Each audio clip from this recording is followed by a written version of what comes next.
இந்த ட்ரிப்பு போகும்போது நல்லா சந்தோஷமாக தான் போனேன். வீட்டுக்கு திருப்பி ரிட்டர்ன் வரும்போது சோகமாக வந்தேன். ஏன் எதுக்குன்னு சொல்லிட்டு இந்த வீடியோ ஃபுல்லாக பாருங்கள், உங்களுக்கே புரியும். என்னோட ஃப்ரெண்டுக்கு கல்யாணம் ஆக போகுது, அந்த நாள் தான் இது. அவள் சொந்த ஊர் ராமநாதபுரத்துக்கு போயிட்டு இருந்தோம். ஊரில் போய் இறங்கினோடனே ரூமுக்கு போயாச்சு. எனக்கு யாராச்சும் கல்யாணத்துக்கு போகணும்னு சொன்னாலே ஃபஸ்ட்டு என்ன தோணுன்னா, ஐயோ நம்மள அடுத்தது எப்போம்மா கல்யாணம்னு கண்டிப்பாக கேட்பாங்க. இப்படிலாம் கேட்காதீங்க. மற்றவங்க கல்யாணத்துக்கு வந்தால் சாப்பிட்டு போயிடணும். அதை விட்டு வயசு பொண்ணுங்களை பார்த்து கல்யாணம் எப்போ அதெல்லாம் கேள்வி கேட்கறத கொஞ்சம் அவாய்ட் பண்ணிங்க. ஆனால் இந்த கல்யாணத்தில் யாரும் அந்த மாதிரி என்ன கேள்வியே கேட்கல.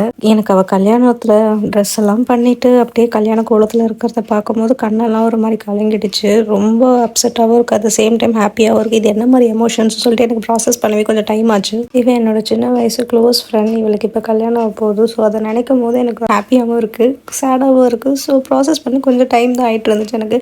அதுக்குள்ளேயே சரி ஓகே பிரியாணி போட்டிருப்பாங்கன்னு சொல்லிட்டு குடுன்னு போய் பிரியாணிலாம் நல்லா சாப்பிட்டுட்டு அதுக்கு டெசர்ட் ஐஸ்கிரீமும் கொடுத்தாங்க. நம்ம கால் தான் ஒரு இடத்துல இருக்காது, அங்கேருந்து அப்படியே ஊர் சுற்றி பார்க்கலான்னு சொல்லிட்டு போனோம். அங்கே தான் இந்த கடையை பார்த்தோம். 70 வருஷம் பழமையான ஒரு சர்பத் கடைன்னு சொன்னாங்க. போய் டேஸ்ட் பண்ணி பார்த்தோம். அடடா செம்மையாக இருந்துச்சு. அங்கேருந்து ஸ்ட்ரெயிட்டாக அப்படியே வீட்டுக்கு வந்தாச்சு. வீட்டுக்கு வந்தோடனே ஃபஸ்ட்டு எங்களை இன்வைட் பண்ணது யாருன்னு பார்த்தீங்கன்னா நம்மளோட ஜிஞ்சு தான்.